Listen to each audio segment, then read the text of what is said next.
మంచిర్యాల జిల్లా క్యాతన్పల్లిలో బంద్ ప్రశాంతంగా కొనసాగుతోంది. చైర్మన్ ఎన్నిక వాయిదాను నిరసిస్తూ బీఆర్ఎస్ ఆందోళన చేపట్టింది. నేపథ్యంలో వర్తక వాణిజ్య వ్యాపారులు సంపూర్ణ బంద్లో పాల్గొన్నారు.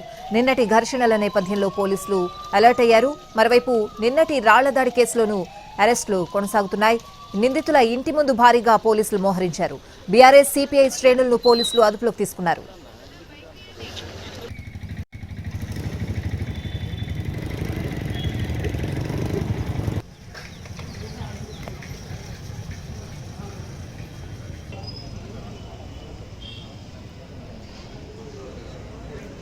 మంచిర్యాల జిల్లా క్యాతన్పల్లిలో బంద్ ప్రశాంతంగా కొనసాగుతోంది. చైర్మన్ ఎన్నిక వాయిదాను నిరసిస్తూ బీఆర్ఎస్ ఆందోళన చేపట్టింది.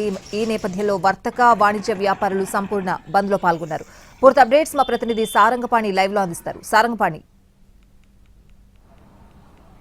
స్వాతి, ఆదిలాబాద్ ఉమ్మడి జిల్లాలోని Khanapur Kyathanpally municipal chairman vice chairman ఎన్నిక కాకరేపుతుంది. మరీ ముఖ్యంగా Kyathanpally municipal chairman vice chairman ఎన్నిక సందర్భంలో జరిగిన గొడవ కారణంగా ఇది వాయిదా వేయడం జరిగింది. ఇక ఖానాపూర్ విషయానికి వస్తే కోరం లేక వాయిదా వేశారు. క్యాతనపల్లిలో ఏదైతే చైర్మన్ వైస్ చైర్మన్ ఎన్నిక సందర్భంగా కాంగ్రెస్ పార్టీకి సంబంధించిన కౌన్సిలర్లు, బీఆర్ఎస్ కౌన్సిలర్లతో పాటు సిపిఐ కౌన్సిలర్ల మీద దురుసుగా ప్రవర్తించారు. అదేవిధంగా ఇబ్బందికరమైన చోట, అంటే చెప్పుకోలేని చోట చేతులు వేయడం, తమ పైన ఇబ్బందికరంగా వ్యవహరించారని, అసభ్యకరంగా వ్యవహరించారంటూ బీఆర్ఎస్ కౌన్సిలర్లు ఆరోపించారు. దీంతో పాటు గొడవలు జరిగిన నేపథ్యంలో ఏదైతే కౌన్సిలర్లు బీఆర్ఎస్ అదేవిధంగా కాంగ్రెస్ కౌన్సిలర్లు కుర్చీలు విసురుకోవడం మూలంగా ఎన్నికల అధికారులు వాయిదా వేయడం జరిగింది. ఆ తర్వాత మాత్రం కోరం ఉన్నప్పటికీ ఎందుకు వాయిదా వేశారు, కలెక్టర్ రావాలంటూ బీఆర్ఎస్ సంబంధించిన కౌన్సిలర్లు, సిపిఐ కౌన్సిలర్లు అదే హాల్లో బైఠాయించి నిరసన వ్యక్తం చేశారు.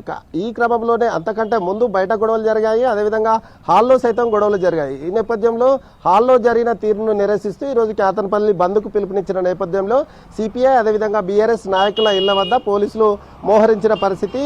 బంద్ ప్రశాంతంగా కొనసాగుతుంది. కొన్ని వర్తక వాణిజ్య సముదాయాలు కొంత బంద్కు సంపూర్ణంగా మద్దతు ప్రకటించగా మరికొందరు మాత్రం ఓపెన్ చేసిన పరిస్థితి కనిపిస్తుంది. పోలీసులు ఎక్కడ ఎలాంటి అవాంఛనీయ సంఘటనలు జరగకుండా పటిష్ట బందోబస్తు అయితే ఏర్పాటు చేయడం జరిగింది. దీంతోపాటు క్యాతనపల్లి మున్సిపాలిటీ విషయానికి వస్తే బీఆర్ఎస్కు 10 స్థానాల్లో వార్డులను గెలుచుకుంది, సిపిఐ 4 స్థానాల్లో గెలుచుకుంది, కాంగ్రెస్ 7 స్థానాలు మాత్రమే గెలుచుకుంది. ఇక్కడ ఎక్సఫిషియో ఇద్దరితో పాటు ఇండిపెండెంట్ కలిపి మొత్తం కాంగ్రెస్ బలం 10, అయితే బీఆర్ఎస్ సిపిఐ బలం 14.